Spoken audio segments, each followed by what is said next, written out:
અરે ઓછું નાક પણ અસલી નાક. MDH કાશ્મીરી લાલ મરચાની પાવડર. વાત કરીએ ને સમાચારની તો અમદાવાદ એરપોર્ટ પર મુસાફરોનો હોબાળો યથાવત છે. એરપોર્ટના ઇન્ડિગોના કાઉન્ટર પર પ્રવાસીઓ દ્વારા હોબાળો કરવામાં આવ્યો. એરલાઇન્સ વિરુદ્ધ પ્રવાસીઓએ સૂત્રોચ્ચાર કર્યા. એરલાઇન્સ તરફથી યોગ્ય જવાબ ન મળતા હોવાનો આક્ષેપ મુકાયો છે. 4 દિવસથી હેરાન થતા મુસાફરોએ હંગામો મચાવ્યો છે.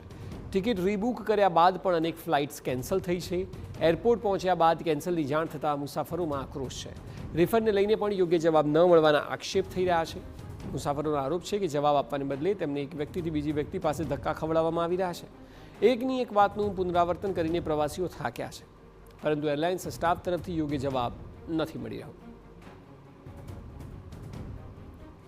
ઇન્ડિગો એરલાઇન્સમાં જે પ્રકારે ક્રાઇસિસની સ્થિતિનું સર્જન થયું છે તેની સીધી અસર અમદાવાદ એરપોર્ટ પર પણ જોવા મળી રહી છે. આપ દ્રશ્ય જોઈ રહ્યા છો અમદાવાદ એરપોર્ટથી કે જ્યાં આગળ જે મુસાફરો છે તે ઇન્ડિગો એરલાઇન્સનું જે કાઉન્ટર છે ત્યાં આગળ હોબાળો કરતા નજરે પડી રહ્યા છે.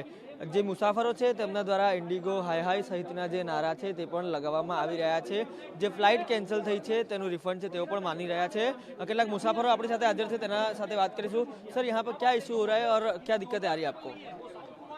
इश्यू में कुछ भी नहीं है. मेरा नाम ब्रिजेश उपाध्याय है. मैं मोड़ासा से आया हूँ. मेरा फ्लाइट राजामुंद्री का है जो कनेक्टिंग हैदराबाद का है. जब घर से निकला तो यहाँ तक तो कोई मैसेज नहीं है, न मेल है न मैसेज है. यहाँ ने पता चलता है चेकिंग के टाइम में कि आपका फ्लाइट कैंसिल है. बस यहाँ पे लोग बोल रहे हैं कैंसिल है, पता नहीं कब जाएगा ये. तो अभी रीशेड्यूल ये लोग ले रहे हैं, फ्लाइट दे रहे हैं. क्यारे बुकिंग करी तो समग्र विगत ऑलरेडी बुकिंग तो 10 दिन पहले का था. 10 दिन पहले का बुकिंग था, बट उनका जो रीशेड्यूल हुआ है उसका कुछ इन्फॉर्मेशन ही नहीं है. અત્યારે શું કરી રહ્યા છે કાઉન્ટર પર તમે વાતચીત કરી તો? બસ અત્યારે એ લોકો ચેક કરે છે કે બીજી ફ્લાઇટ મળે છે શું, મતલબ નહીં મળે તો તમારે આવતીકાલે. આવતીકાલ બી કન્ફર્મ નથી, આવતીકાલે આવીશું મળશે કે નહીં મળે ફ્લાઇટ. રિફંડની કોઈ વાતચીત કરવામાં આવી? રિફંડની કોઈ વાતચીત નથી.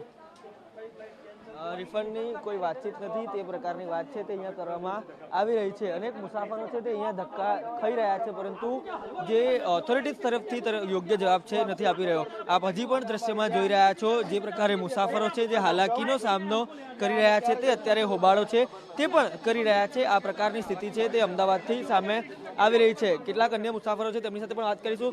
સર, તમારી સાથે શું પ્રોબ્લેમ આવી રહી છે, શું કહી રહ્યા છે એરલાઇન? એરલાઇન કંઈ જવાબ નથી આપતી. હું 2 દિવસથી ધક્કા ખાઈ રહ્યો છું, 3 દિવસથી. મને એક્સચેન્જ કરી આપી હતી ટિકિટ 6 તારીખ વાળી 8 તારીખની. 8 તારીખે આજે પણ કેન્સલ છે. મેં ચેક કરાવવા આપ્યું છે પણ કંઈ જવાબ આપતા નથી. જે કેન્સલ થઈ રહી છે ફ્લાઇટો તે કેન્સલ થઈ રહી છે, તેમની સાથે વાત કરીશું. क्या बता रहे हैं अभी ये लोग? अरे नॉनसेंस है, किसको सिस्टम ही नहीं पता है.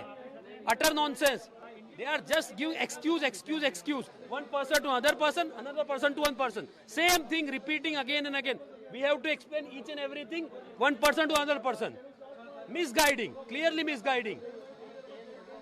જે લોકો છે તે હાલાકીનો સામનો કરી રહ્યા છે અને સ્વાભાવિક છે તેના જ કારણે તેમનો રોષ છે તે પણ અત્યારે સામે આવી રહ્યો છે અને આ પ્રકારની સ્થિતિ છે તે અત્યારે અમદાવાદ એરપોર્ટ પર સર્જાઈ છે.